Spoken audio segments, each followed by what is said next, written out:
सो hi everyone, आज हम banking chapter करते हैं। सबसे पहले देखते हैं कि कमर्शियल बैंक क्या होता है। कहता है ये वो फाइनेंशियल इंस्टीट्यूशन होता है जो accept deposit and give loans to the public, मतलब पब्लिक से आपका डिपॉजिट को एक्सेप्ट करता है और उनको लोन देता है। उसके बाद कहता है money creation by the commercial bank, मतलब कमर्शियल बैंक के पास ये अथॉरिटी तो होती नहीं कि वो नोट एंड कोइंस को इशू करे, क्योंकि वो तो आरबीआई के पास होती है। बट हाँ, ये कमर्शियल बैंक इतना ज़रूर करते हैं कि मनी को क्रिएट कर देते हैं। कैसे? जो इनके पास लोग जो पैसा जमा करवाते हैं, डिपॉजिट करवाते हैं, वो मैं समझाती हूँ कि कैसे ये मनी क्रिएट करते हैं। वो प्रोसेस अभी हम समझते हैं कि कैसे मनी क्रिएट होती है। देखिएगा, मान लीजिएगा आपने 1000 रुपये जो है वो बैंक में जमा करवाए, क्लियर है? ठीक है, इस बात को मानते हैं कि बैंक जो है जिसने जमा करवाया पैसा, कि वो कभी भी आ सकता है अपना पैसा लेना। मतलब ऐसा मानते हैं कि हाँ, उसका कुछ परसेंट जो है वो निकलवाने आ सकता है, बट सारा पैसा निकलवाने नहीं आएगा। तो हमने क्या किया, 1000 रुपये का 10% अपने पास रख लिया, मतलब आगे किसी को लोन नहीं दिया, ये सोच के कि वो आ सकता है उस पैसे को निकलवाने। ठीक है, 1000 का क्या किया हमने, 900 आगे लोन दे दिया, क्लियर है? एक अजम्पशन है हमारी, जिसको भी हम लोन देंगे वो दोबारा से उसी को बैंक में ही रखेगा, क्लियर है? ठीक है, 1000 किसी को हमने आगे लोन दे दिया, मतलब एंट्री कर दी उसके अकाउंट में। ठीक है, उसने क्या कर दिया, फिर से डिपॉजिट कर दिया, कहाँ? बैंक में, क्लियर है? तो ये इंसान भी आ सकता है अपना पैसा निकलवाने। तो हमने 10% इसका भी क्या कर लिया, रख लिया, और इसका 810 आगे लोन दे दिया। जिसको लोन दिया, ये अजम्पशन मैंने पहले बता दी कि वो कहाँ रखेगा, बैंक में ही रखेगा, ये अजम्पशन है। ठीक है, अपने पास नहीं रख सकता। इसका भी 10% निकाल लिया, 81 आ गया, और आगे हमने 729 को आगे लोन दे दिया। ये कब तक चलता रहेगा? ये तब तक चलता रहेगा जब तक आपकी डिपॉजिट जो है ये 1000 और ये 1000 इक्वल ना हो जाए। Is it clear to everyone? ठीक है, हम इस 1000 का कितना परसेंट बना सकते हैं, कितना पैसा बना सकते हैं, तो वो मैं समझाती हूँ। डिमांड डिपॉजिट का फॉर्मूला है 1/CRR इंटू ये क्या है आपका कैश रिजर्व, कि आपका CRR कितना परसेंट है, 10%। ये कौन डिसाइड करता है? आपका आरबीआई डिसाइड करता है। सो 1/CRR या यहाँ पे मल्टीप्लाई 1000, तो कितना आ गया आपका, काटोगे तो क्या आ जाएगा आपका? ठीक है, आपका क्या आ जाएगा, 10,000 आ जाएगा। मतलब इसको मल्टीप्लाई करो, क्या जाएगा आपका, 10,000 आ जाएगा।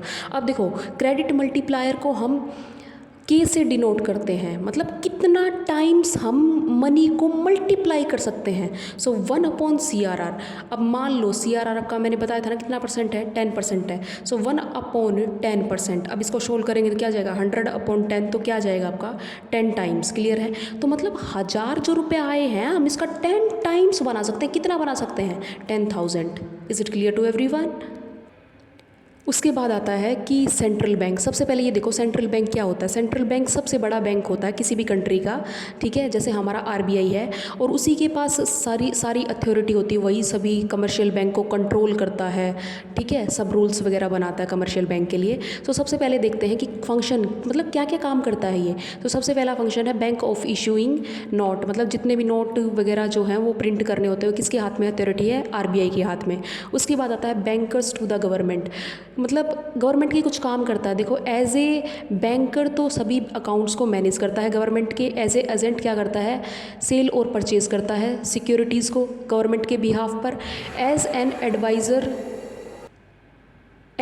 एडवाइज़र क्या करता है, पॉलिसी फ्रेम करता है। ठीक है, मतलब पॉलिसी वगैरह बनाता है मनी मार्केट से रिलेटेड कि ऐसा ऐसा होगा। ठीक है, उसके बाद आता है bankers bank and supervisory role, मतलब बैंकों का भी बैंक है, और सुपरवाइजरी रोल मतलब सबसे सुपरवाइज़र है। जैसा कमर्शियल, सभी कमर्शियल बैंक को मतलब उनकी सभी डिपॉजिट को एक्सेप्ट करेगा और कमर्शियल बैंक को लोन देगा, और सभी कमर्शियल बैंक डायरेक्शन फॉलो करेंगे किसकी, आरबीआई की। जैसा कहेगा वैसा ही करना पड़ेगा कमर्शियल बैंक को।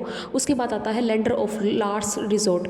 कमर्शियल बैंक कहीं से लोन अरेंज करने में फेल हो जाते हैं ना, तो तब उस टाइम सबसे लास्ट में एक ही रास्ता है, कौन देगा, आपका आरबीआई लोन देगा कमर्शियल बैंक को। उसके बाद आता है कस्टडियन ऑफ फॉरेन एक्सचेंज, मतलब जितनी भी फॉरेन करेंसी का रिजर्व होता है ना, वो आपका आरबीआई अपने पास रखता है, क्लियर है? मतलब हमारी जितना ज़्यादा जिस कंट्री के पास जितनी ज़्यादा फॉरेन करेंसी का रिजर्व होता है, हम ऐसा मानते हैं कि वो उतनी ज़्यादा स्ट्रॉन्ग है।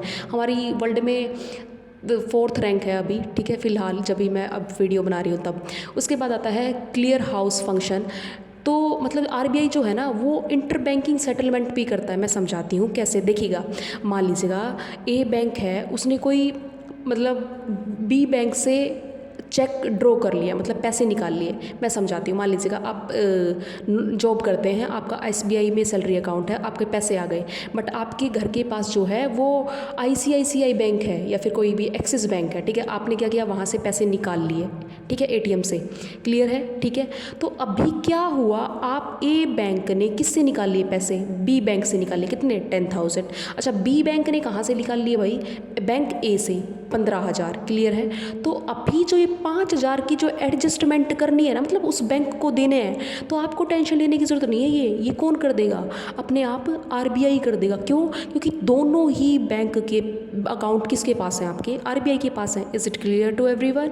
उसके बाद आता है आपका नेक्स्ट, कहता है कंट्रोल ऑफ क्रेडिट। मतलब इकोनॉमी में स्टेबिलिटी बनाने का काम किसका है, आपका आरबीआई का। मतलब उसी तरीके से जो है आपका पॉलिसी बनाता है कि ना आपका इन्फ्लेशन आए, ना आपका क्या आए, डिफ्लेशन आए, ठीक है। उसके बाद देखते हैं हम सेंट्रल बैंक और कमर्शियल बैंक में डिफरेंस। सेंट्रल बैंक जो है वो सबसे अपेक्स बॉडी है, और सभी कमर्शियल बैंक जो हैं वो सेंट्रल बैंक के अंडर में काम करते हैं। और मतलब कमर्शियल बैंक का तो सिर्फ ये काम है कि जनता से उनको लोन देना है और डिपॉजिट को एक्सेप्ट करना है। उसके बाद आता है, कहता है central bank regulate the supply of money. मतलब सप्लाई ऑफ मनी को रेगुलेट करता है, मतलब ज़्यादा हो गई है तो उसको कंट्रोल करना है। मतलब इन्फ्लेशन और डिफ्लेशन की सिचुएशन नहीं आने देनी, स्टेबिलिटी मेंटेन करके रखनी है, किसमें, इकोनॉमी में। क्लियर है। कमर्शियल बैंक का ये काम है कि ये सप्लाई ऑफ मनी में कंट्रीब्यूट करता है, कैसे, क्रेडिट क्रिएट करके। मतलब अभी देखो पिछले पेज पे मैंने कराया था, आपका क्रेडिट क्रिएट किया था ना हमने, मतलब 1,000 का 10,000 बना दिया था। तो इसका सिर्फ वो काम है। उसके बाद जो भी फॉरेन करेंसी का रिजर्व होता है वो सेंट्रल बैंक अपने पास रखता है। फॉरेन करेंसी का रिजर्व कमर्शियल बैंक अपने पास नहीं रखता। नोट इशू आपका सेंट्रल बैंक करता है, कमर्शियल बैंक के पास इतनी अथॉरिटी नहीं होती। सेंट्रल बैंक का मेन मोटिव कि इकोनॉमी में किसी तरीके से स्टेबिलिटी बना के रखनी है, ग्रोथ की तरफ लेके जाना है। कमर्शियल बैंक का मेन मोटिव है कि पैसा कमाना है, प्रॉफिट, ठीक है। उसके बाद कहता है control of money supply by the RBI, कि आप मनी सप्लाई को कैसे कंट्रोल करता है आरबीआई, बताना। तो आपकी दो हैं, qualitative instrument and quantitative instrument. सबसे पहले हम पढ़ते हैं क्वांटिटेटिव इंस्ट्रूमेंट। देखो, बैंक रेट वो रेट जिस पर आरबीआई कमर्शियल बैंक को लोन देता है। क्लियर है, ठीक है। जब आपका डिफ्लेशन आ जाए, डिफ्लेशन का मतलब लोग आपका डिमांड वगैरह कर ही नहीं रहे, ठीक है, मतलब डिमांड वगैरह नहीं कर रहे, तो इकोनॉमी भाई चलेगी कैसे, प्रोडक्शन फिर हम किसके लिए करें। तो जब भी आपका डिफ्लेशन आता है हम बैंक रेट को कम कर देते हैं। मेरी बात समझ लो, ये कान खोल के, जब भी आपका डिफ्लेशन आता है, जब हम सभी रेट को कम कर देते हैं। क्लियर है। तो डिफ्लेशन आया, हमने सभी बैंक रेट को कम कर दिया। जैसे ही बैंक रेट को कम कर दिया तो इंटरेस्ट रेट कम हो गई, तो आरबीआई ने ज़्यादा लोन लेना, कमर्शियल बैंक ने ज़्यादा लोन लेना स्टार्ट कर दिया। उसके हाथ में ज़्यादा पैसा आ गया तो आगे जनता को भी ज़्यादा पैसा देगा। जनता के हाथ में पैसा आ गया तो डिमांड आपकी ज़्यादा हो गई, तो अरे तो यही तो करना था, ठीक है। तो डिफ्लेशन आपका कंट्रोल हो गया। At the time of inflation हम सभी रेट को इंक्रीज़ कर देते हैं, ठीक है। उसके बाद आता है आपका ओपन मार्केट ऑपरेशन। देखो क्या होता है ओपन मार्केट ऑपरेशन, ये वो मार्केट है जिसमें आरबीआई सिक्योरिटीज़ को सेल एंड परचेज करता है। किसके बिहाफ पे, गवर्नमेंट के बिहाफ पर। मतलब गवर्नमेंट कहता है कि भाई तू ही कर ले, ठीक है। तो जब भी आपका डिफ्लेशन आता है ना, तो हम क्या करते हैं, सिक्योरिटी को बाय कर देते हैं। जब हम मान लो किसी से बाय करेंगे तो बदले में पैसे तो दोगे ना, ठीक है। तो आपने सिक्योरिटीज़ को बाय कर लिया, तो कमर्शियल बैंक से आपने बाय किया, तो बदले में आरबीआई अब उसको पे करेगा। अब कमर्शियल बैंक को पे करेगा। कमर्शियल बैंक के पास अब पैसा आ गया, ज़्यादा पैसा आ गया तो क्रेडिट क्रिएशन कैपेसिटी उसकी क्या हो गई, बढ़ गई। वो आगे जनता को ज़्यादा लोन देगा। जनता को ज़्यादा लोन देगा तो मतलब उनकी जनता के हाथ में पैसा आएगा, डिमांड करेंगे। डिफ्लेशन क्या हो गया आपका, कंट्रोल, ठीक है। और जब आपका इन्फ्लेशन आता है तो हम क्या कर देते हैं, सिक्योरिटीज़ को सेल कर देते हैं। क्लियर है। उसके बाद आता है रेपो रेट। देखो, रेट जिस पर आरबीआई कमर्शियल बैंक को शॉर्ट टर्म के लिए लोन देता है। बैंक रेट में और रेपो रेट में यही फ़र्क है, बैंक रेट आपका लॉन्ग टर्म के लिए और ये शॉर्ट टर्म के लिए, ठीक है। मैंने क्या बताया था, डिफ्लेशन आता है जब हम सभी रेट को क्या कर देते हैं, आपका कम कर देते हैं। इन्फ्लेशन आता है तो सभी रेट को क्या कर देते हैं, ज़्यादा कर देते हैं। उसके बाद आता है रिवर्स रेपो रेट, जिस रेट पर आरबीआई लोन देता है किसको, जिस रेट पर आरबीआई को लोन देता है, कौन, कमर्शियल बैंक। आ गई बात समझ में। जब भी आपका रिवर्स रेपो रेट को हम लो कर देते हैं, कब? डिफ्लेशन कंट्रोल करने के लिए, ठीक है। और इन्फ्लेशन आता है तो हम रिवर्स रेपो रेट को राइज कर देते हैं। मतलब मैं समझाती हूँ, मान लीजिए इन्फ्लेशन आ गया, लोग ज़्यादा डिमांड कर रहे हैं क्योंकि कमर्शियल बैंक ने ज़्यादा पैसा दे दिया जनता को। अब हम क्या कहेंगे कमर्शियल बैंक को कि ज़्यादा पैसे हो रहे हैं ना, एक काम कर तू, ये पैसे की मतलब अब हमारे पास ज़्यादा पैसे रखा कर, आरबीआई के पास ज़्यादा पैसे रखा कर, ठीक है। तो अब उसके पास कम रह जाएंगे, फिर जनता को भी कम देगा, जनता को कम देगा तो वो डिमांड कम करेंगे, इन्फ्लेशन आपका कंट्रोल हो जाएगा, ठीक है। उसके बाद आता है आपका cash reserve ratio. Commercial bank को अपनी टोटल डिपॉजिट का कुछ परसेंटेज आरबीआई के पास रखना होता है, ठीक है। जब आपका इन्फ्लेशन आ जाए तो हम रेट को बढ़ा देंगे, ज़्यादा पैसा रख देंगे, ठीक है। और जब डिफ्लेशन है तो हम क्या करेंगे, कम पैसा रख देंगे, ठीक है, अपने पास ज़्यादा रखेंगे, ठीक है। अब देखो स्टैचुरी लिक्विडिटी रेशियो क्या होती है। और रेट में तो हमने कैश की बात की। अब ये क्या होता है कि हर बैंक को अपने पास फिक्स परसेंटेज में गोल्ड, कैश और मतलब अदर सिक्योरिटीज़ रखनी होती हैं। क्लियर है, ठीक है।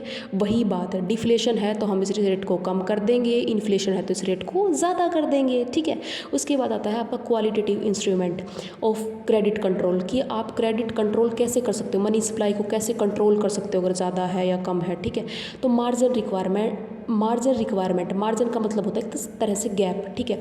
ये डिफरेंस होता है जितने का बैंक ने लोन दिया किसी पर्सन को और उसके बदले में जितने की सिक्योरिटी रखवाई। सिक्योरिटी इसलिए रखवाते भाई कल को हमारा वो लोन वापस दे या ना दे, ठीक है, तो कम से कम हम उस सिक्योरिटी को बेच के पूरा तो कर लें।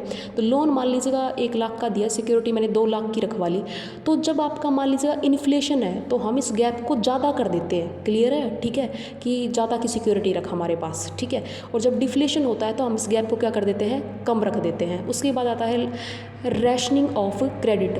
आरबीआई ना क्योटा फिक्स कर देता है कि भाई इस बिज़नेस को इतना ही देना है, इस बिज़नेस को इतना ही देना है। तो जब अगर ऐसा लग रहा है कि मनी सप्लाई बढ़ रही है तो हम राशनिंग ऑफ क्रेडिट को इंट्रोड्यूस कर देते हैं कि भाई देख अब मैंने लिमिट फिक्स कर दी, इससे ज़्यादा मत दे देना किसी को।